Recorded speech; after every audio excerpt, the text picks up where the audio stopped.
Good morning, everyone. We're continuing here in the laws of KASHRUS of Rabbi Yamin Forst, and today we speak about Hagalah, how to kasher a vessel with Hagalah, which is boiling water. Kelim shenizbashel bahem isra yidei mayim, those vessels that have become asr because they were cooked with liquids, reitev or marak, whether it was gravy or soup or water, kegayin kedera v'chein, like a pot, v'chein kaf shedechafa. So too, if you have a spoon that was placed inside of a kli that was on the fire, in tavshel iser, for example, let's say you had soup that somehow became treif, and you put your soup ladle inside of there, and it was heated up while it was on the fire. The way to kasher them is to Hagalah, boiling water, as we shall see. Just like the treifness that went into the walls of this pot through the boiling water or the boiling liquid, that's the way that you're going to remove the absorption in the walls of the kli of the vessel.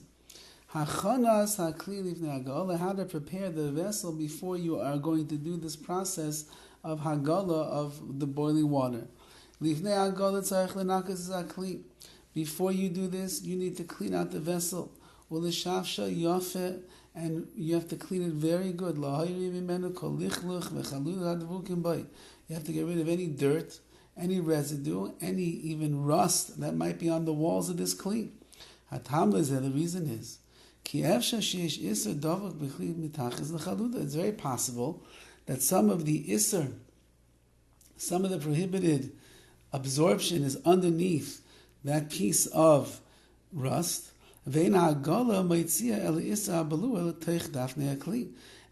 hot boiling water can only remove the isser, that which is prohibited, that's absorbed in the walls, that's in the walls of the kli. But if there is isser, if there's something that is stuck on, like this case of the rust, and the rust itself has some isser that's under it, it cannot remove the isser in that case.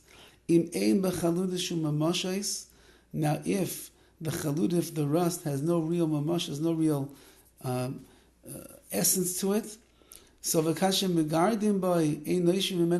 like if you scratch on the walls of the kli and you're scratching the rust, you don't get any dust or you don't get any rust falling off. Then that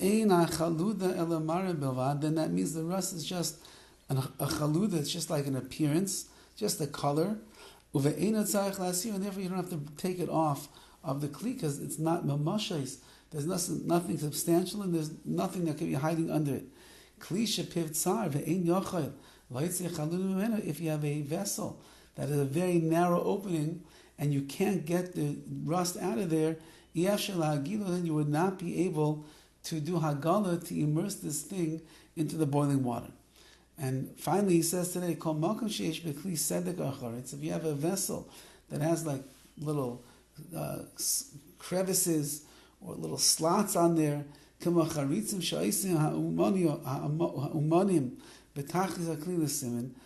like people that make vessels, they have sometimes on the bottom, they have little designs that they put in there as a siman, that is like a sign that they are the one who made it. So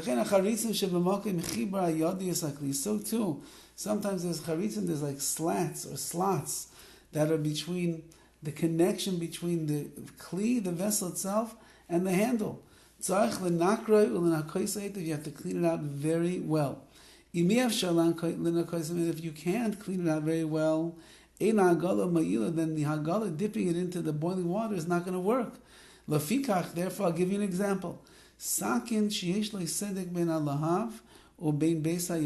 You have a knife, and there's a handle, and the metal part of the is a separate part. The metal cutting agent is a separate part of the handle, and when it's connected, there's a little space in that slot, in that slit that is there between the two. You can't really get in there so well to clean. So in that case, the Hagalah, the putting this knife into the boiling water, is not going to help. If you have a vessel that you want to kasher, and you can't really get to the dirt that's inside of there. So you have to do like we said yesterday, you have to take some hot coals or the like, and you have to heat it up and be able to burn off whatever dirt might be inside of there. The libun, the fires over here, will burn out all of the mamashas, whatever is tangible in there. And then after you are able to burn out whatever dirt is there, whatever treif is there inside of these cracks and crevices, then you'll be able to do Hagalah, you'll be able to immerse it afterwards. Have a wonderful day.